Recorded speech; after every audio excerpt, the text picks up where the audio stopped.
जिस दिन भुला दूं तेरा प्यार दिल से। मेरी बीवी अभी तक मैके से नहीं आई। तो मैं क्या करूं? तो मैं भी क्या कर सकता हूं फिर? महासिंह, शेर की खाल पहनकर आज तक कोई आदमी शेर नहीं बन सका। 11 मई 1990 को रिलीज हुई थी film police public. Crime thrill से भरी इस फिल्म की मेन कास्ट में राजकुमार, नसीरुद्दीन शाह, कबीर बेदी, राजकिरण, पूनम ढिल्लों, शिखा स्वरूप और प्रेम चोपड़ा वगैरह नजर आए थे। ऐसे में करीबन 2 करोड़ 20 लाख के बजट में बनी पुलिस पब्लिक बॉक्स ऑफिस पर 3 करोड़ 50 लाख की कमाई करते हुए सेमी हिट साबित हुई थी। फिल्म पुलिस पब्लिक 1988 में एक मलयालम फिल्म ओरू सीबीआई डायरी कुरूपी का रीमेक थी और ऐसा बताया जाता है कि ये सच्ची घटना पर आधारित फिल्म थी। दरअसल लेट 80s में कल्याण के बिरला कॉलेज में पढ़ने वाली एक शादीशुदा लड़की की रहस्यमय तरीके से मौत हो गई थी, जैसा कि पुलिस पब्लिक फिल्म में दिखाया गया है। डायरेक्टर इस्माइल सराफ के साथ अपनी 2 फिल्मों के अनुभव को याद करते हुए नसीर कहते हैं कि ऐसा लगता है कि मेरे साथ काम करने से पहले इस्माइल लोगों के सामने मेरी तारीफ करते थे। दरअसल ये इस्माइल की सोची समझी रणनीति थी, पहले किसी हीरो को खुश किया जाए और फिर उससे काम निकलवाया जाए, और इसी रणनीति के तहत इस्माइल ने उन्हें राखी गुलजार के साथ 1982 में आई फिल्म दिल आखिर दिल है में कास्ट किया था। वरना इस फिल्म के हीरो पहले ऋषि कपूर थे, लेकिन ऋषि ने जब फिल्म से किनारा कर लिया तो इस्माइल ने फिर लोगों के सामने नसीर की तारीफ करनी शुरू कर दी और फिर उन्हें बड़ी आसानी से साइन कर लिया। इसलिए डायरेक्टर इस्माइल सराफ की इस बात का एहसास नसीर को तब हुआ जब पुलिस पब्लिक फिल्म बुरी तरह फ्लॉप हुई, क्योंकि इसके बाद इस्माइल सराफ का विचार उनके बारे में बिल्कुल बदल गया था। मंत्री लोग हमसे परेशान हैं और हम मंत्रियों से परेशान हैं।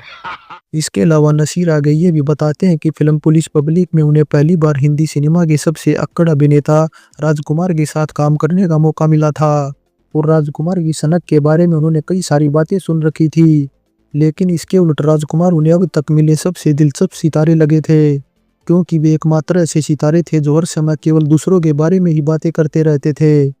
इसके अलावा नसीर ने आगे ये भी बताया कि पुलिस पब्लिक की शूटिंग के दौरान वे अलग थलग पड़ गए थे, क्योंकि डायरेक्टर इस्माइल सराफ और राजकुमार दोनों गहरे दोस्त थे। दोनों ने इससे पहले साथ में बुलंदी और सूर्या जैसी फिल्में की थी। इसके अलावा इसी तरह की कुछ गहरी दोस्ती राजकुमार और डायरेक्टर मेहुल कुमार के बीच भी थी। बस इसी वजह से नसीर ने फिर मेहुल कुमार की फिल्म तिरंगा ठुकरा दी थी, वरना इस फिल्म में नाना पाटेकर के शिवाजी राव वागले वाले किरदार में नसीर नजर आते। इस्माइल सराफ और मेहुल कुमार के अलावा राजकुमार के फेवरेट डायरेक्टर की लिस्ट में चेतन आनंद और बी आर चोपड़ा भी थे, और ऐसा कहा जाता कि राजकुमार इन्हें ओरिजिनल फिल्म मेकर कहते थे, जबकि दूसरों को वे पिक्चर शूटर कहते थे। बता दें राजकुमार ने इस्माइल सराफ के साथ बुलंदी, सूर्या, पुलिस पब्लिक और गोड एंड गन जैसी फिल्में की थी। वहीं मेहुल कुमार के साथ की थी मरते दम तक, जंगबाज और तिरंगा। चेतन आनंद के साथ की थी हीर रांझा, हिंदुस्तान की कसम और कुदरत। वहीं बी आर चोपड़ा के साथ वक्त और हमराज जैसी फिल्में की थी। इसके अलावा राजकुमार के फेवरेट प्रोड्यूसर प्राणलाल मेहता भी कहे जा सकते हैं, जिन्होंने राजकुमार की कई फिल्में प्रोड्यूस की थी। और प्राणलाल सिर्फ राजकुमार के ही नहीं बल्कि डायरेक्टर इस्माइल सराफ के भी खास थे, तभी तो दोनों ने साथ में लव 86, सूर्या, पुलिस पब्लिक और जिद जैसी फिल्में की थी। दोनों का कितना गहरा दोस्ताना था उसका अंदाजा इसी बात से लगाया जा सकता है कि इस्माइल सराफ की एक फिल्म तरकीब को प्राणलाल मेहता के बेटे जय मेहता ने भी प्रोड्यूस किया था। रीमा लागू ने अपना फिल्मी डेब्यू 1979 में आई मराठी फिल्म सिंहासन से किया था, और इसके बाद मात्र 30 साल की उम्र में वे फिल्म अभिनेता और अभिनेत्रियों की मां के रोल निभाने लग गई थी। 90 के दशक में रीमा ने फिल्मों में मां के बहुत सारे रोल निभाए थे, और फिर अपनी इस इमेज से वे कभी बाहर नहीं निकल पाई थी। लेकिन फिल्म पुलिस पब्लिक में रीमा का किरदार उनके निभाए सभी किरदारों से सबसे अलग हटके था, क्योंकि इस फिल्म में रीमा ग्रे शेड में एक वैश्या के रोल में नजर आई थी।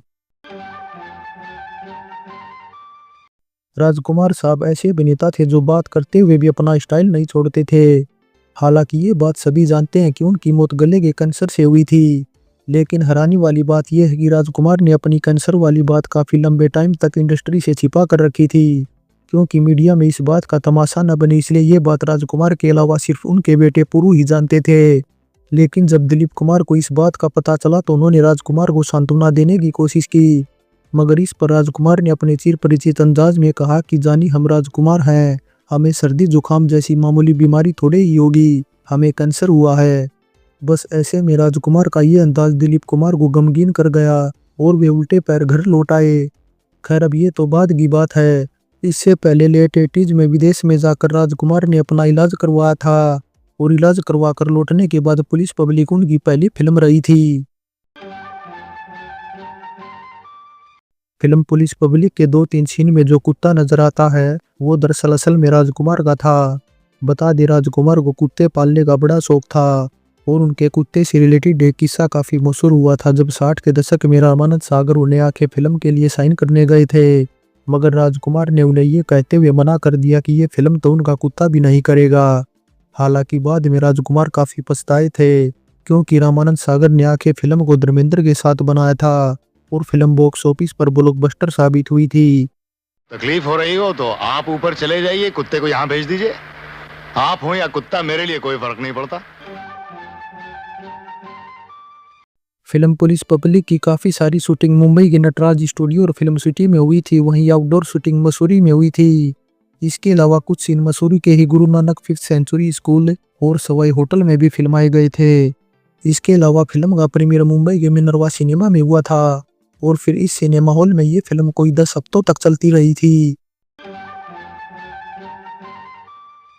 1984 की बात है जब देवानंद की फिल्म आनंद और प्राणलाल मेहता की धर्म और कानून एक ही दिन रिलीज हुई थी, लेकिन 6 सालों बाद 1990 में फिर दोबारा ऐसा हुआ कि दोनों की फिल्म एक बार फिर टकरा गई, क्योंकि पुलिस पब्लिक के साथ उसी दिन देवानंद की फिल्म अव्वल नंबर रिलीज हुई थी। और जैसा कि 1984 में हुआ था प्राणलाल मेहता की फिल्म के आगे देवानंद की फिल्म बुरी तरह पिट गई थी, ठीक उसी तरह 1990 में भी पुलिस पब्लिक के सामने अव्वल नंबर बुरी तरह पिट गई थी।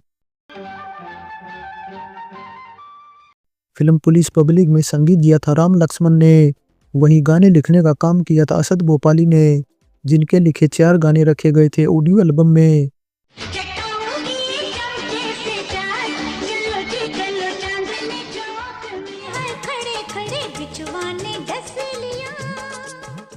बता दे पुलिस पब्लिक फिल्म के इन 4 गानों में से केवल एक गाना मैं जिस दिन बुला दूं तेरा प्यार दिल से ही अच्छा था। इस गाने को अमित कुमार और लता मंगेशकर ने गाया था और ये गाना आज भी काफी पॉपुलर है। ये आंखें उसी रात हो जाए अंधी, सत मिले हैं आ जाओ, दुनिया के गम भुला जाओ। इसके अलावा यहाँ एक जानकारी ये भी देते हुए चले कि इस गाने को लिखने वाले असद भोपाली ने अपने करियर में 60 से ज्यादा फिल्मों के गाने लिखे थे और फिल्म पुलिस पब्लिक के रिलीज के 2 महीनों बाद उनकी मौत हो गई थी, लेकिन मरने से पहले वे सलमान खान की फिल्म मैंने प्यार किया के लिए दिल दीवाना गाने के लिए फिल्म फेयर में बेस्ट लिरिक्स राइटर का अवार्ड जीतने में सफल रहे थे और ये उनका जीता एकमात्र फिल्म फेयर अवार्ड रहा था। कमर से हाथ उतारिए और अदब से बात कीजिए, वरना जिंदगी भर आपके हाथ आपकी कमर तक पहुंचने के काबिल नहीं रहेंगे। Finally police public mystery suspense thrill से भरी काफी इंटरेस्टिंग फिल्म थी। इसके अलावा फिल्म की कास्ट भी शानदार थी, जिसमें नसीरुद्दीन शाह और कबीर बेदी टक्कर के हैं, लेकिन कहना होगा कि फिल्म में असली जान राजकुमार ने डाली थी, क्योंकि उनकी कमाल की डायलॉग डिलीवरी और जबरदस्त बॉडी लैंग्वेज सभी सीन में देखने लायक है। सो पुलिस पब्लिक फिल्म पर हमारी ये पेशकश कैसी लगी नीचे कमेंट कर बताएं। अच्छी लगी है तो लाइक करें, शेयर करें। चलते हैं, फिर मिलेंगे एक और नई वीडियो के साथ।